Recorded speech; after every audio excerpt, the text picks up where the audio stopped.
From Afar, an original story from SufferingWell. My husband spoke of him with such venom that I was compelled to listen. That Jesus of Nazareth, he'd grumble, slamming down his cup or flinging his hands toward the street. He calls fishermen and tax collectors instead of scribes. Women follow him. He heals on the Sabbath and dares to forgive sins. Blasphemer, dreamer, madman. At first, I believed him. I had no reason not to. My husband worked near the temple. He heard the murmurs, the council rumors. He knew people, important people. He was a man of precision, of rules. I trusted him. But then I saw Jesus. Not up close, not in conversation, but I watched from the edge of a crowd. He was teaching, telling some parable about a shepherd leaving 99 sheep to find one. I stood behind a vendor's stall, my basket limp in my hands. I couldn't look away. There was a strange calm around him. He didn't shout or gesture wildly. His voice wasn't loud, yet I heard him, not only with my ears, but with something deeper, like a string inside my chest being gently pulled. He had kind eyes. A few weeks later, I saw him again, healing a boy racked with seizures. The father was weeping, crumpled with gratitude. The crowd gasped and whispered. But Jesus, he looked at the boy with such tenderness, as if he had always been known. That night, I asked my husband why he hated him so much. Because he's dangerous, he said. He'll bring ruin to us all. Still, I wondered. One morning, I was drawing water when I overheard two women talking. He said we must take up our crosses and follow him, one said. What does that mean? A chill ran down my spine. I didn't understand it either, but those words lodged themselves into my bones. Take up your cross. I began to watch more carefully. From doorways, behind corners, I never dared approach, not with my husband's temper, but I saw the faces of those he healed, the joy, the awe, and sometimes I caught a glimpse of his mother.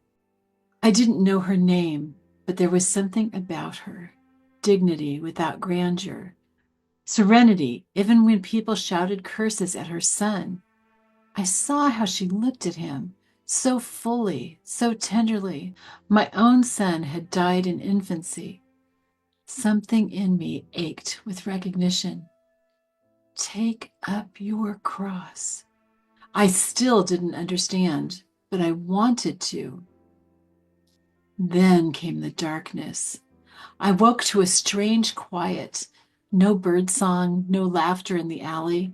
By midday, word had spread. Jesus had been arrested. The sky had begun to dim, as if creation itself were mourning. My husband was gone, likely standing with the others, shaking his head in grim satisfaction. I wrapped my shawl around my shoulders and slipped into the street. I didn't know where I was going, but my feet carried me. And then I saw him. He was carrying a cross. Wooden, rough, heavy. It dragged across the stones, gouging the earth. His back was a landscape of wounds. Blood streaked down his legs. A crown of thorns pierced his scalp. The crowd jeered and some wept. I stood still, unable to breathe, remembering, take up your cross. Then he stopped. A woman stepped forward, his mother. I recognized her. She didn't cry out or collapse. She simply stood there, gazing at him with a love so fierce it silenced the wind. Her face, it was anguish, but not despair. Grief, but not surrender. I watched as their eyes met. Nothing was spoken, yet everything passed between them. In that gaze, I saw history, prophecy, promise. She touched nothing. She simply stood, and somehow in her standing, she lifted him. and he reassured her. I can't say how I know it, but in that moment, they helped each other bear the coming hours. I pressed my hand to my chest, stunned by the ache rising there. And then, a little further along the road, a group of women began to weep aloud, crying out to him. Jesus, despite his suffering, turned to them. Daughters of Jerusalem, he said, do not weep for me. Weep for yourselves and for your children. The words struck deep. They weren't a rebuke. They were sorrow, prophetic sorrow, warning perhaps. He saw something we didn't. I followed from a distance, from afar, up the hill called Golgotha, where the wind howled and the sky turned black. There they crucified him. I fell to my knees, hidden behind a slope, trembling. The hammering began. Oh, that sound, it will never leave me. I couldn't look, but I couldn't look away. And still, she stood, his mother below the cross, just within my sight. Her veil clung to her face in the wind, but she didn't cover her eyes. She watched every moment, every drop of blood. Beside her stood a man, younger than the others, with eyes full of pain and resolve. I had heard Jesus had a beloved disciple. Was this him? The others had fled, I was told, but not him, not her. Jesus spoke from the cross. Woman, behold your son. Then to the man, behold your mother. I didn't understand at first. Then it dawned on me. He was giving her to him, but not just to him, to all of us. A mother, a guide, a witness. And still she stood. The sky grew darker. The air felt torn, jagged. Jesus cried out in agony, words I couldn't fully hear.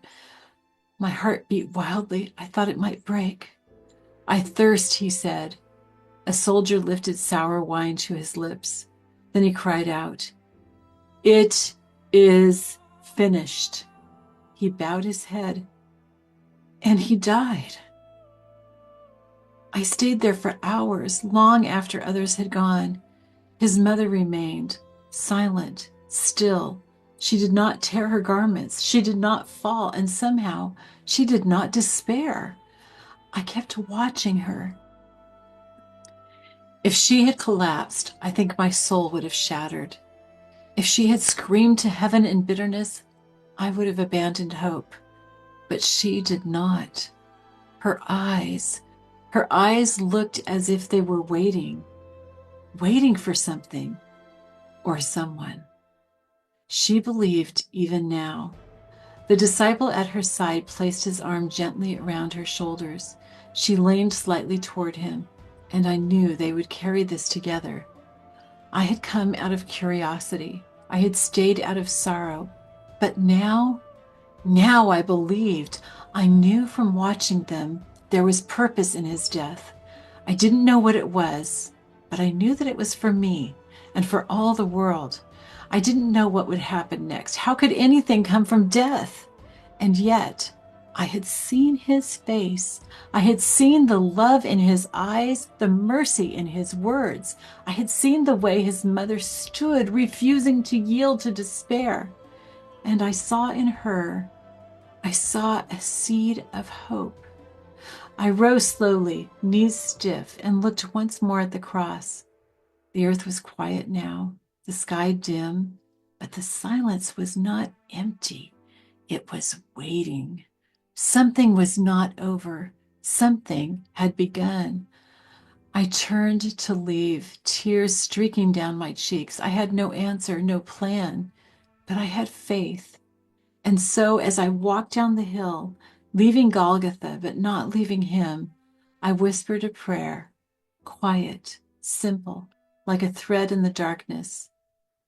O God of Israel, you who parted seas and fed the hungry, you who walked in our dust and wept with our sorrow, thank you for sending the Messiah. Thank you for letting me see him. Though the world seems broken and my heart lies in a tomb, still I believe. You have a plan. I don't understand it yet, but I saw his mother. I saw her strength, and I will wait as she waits. Let me follow you even when I am afraid. Let me take up my cross as he did, as she did. Let me trust you in the silence, because I know you are not done. As I found hope by watching his mother, let others find hope by watching me, always leading them to him. Amen.